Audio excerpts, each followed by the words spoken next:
నాయనా ఏమైంది తల్లి? మా ఆయన రోజు గొడవేసి కొడుతున్నాను నాయనా. నేను ఇంటికి వచ్చేస్తాను నాయనా. నువ్వు ఇంటికొచ్చి తిరిగి వెళ్ళినంత మాత్రాన వాళ్ళ మార్పు రాదమ్మా. వేస్తాను మాస్టర్ ప్లాన్. డే 1. ఏమండి మా అమ్మ నాయన వచ్చినారు, చికెన్ మటన్ తీసుకురండి.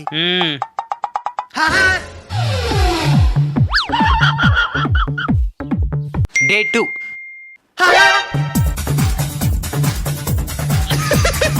డే 30.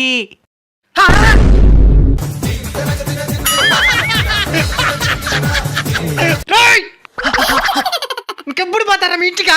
మేం పాం. పారా ఎవరు సంపాదించేసేది మీకు? అయితే ఒకటి చెయ్యి, పోతాం. ఏంటదే? మా అమ్మాయితే ఇంకిప్పుడు గొడవేనని నీ మీద ఒట్టే. నా విందొట్టు ఇంకో గొడవ అయ్యాను. మీ ఇంటికి పోనండి రా సామె. అట్లుంటది మనతోని. కేసులు విడాకులు కాదు, సంవత్సరం రోజులు ఇంట్లోనే ఉండి చంపేస్తాం. ఐడియా ఎటుగా ఫాలో అయిపోండి. మీ అభిప్రాయాన్ని కామెంట్ చేయండి.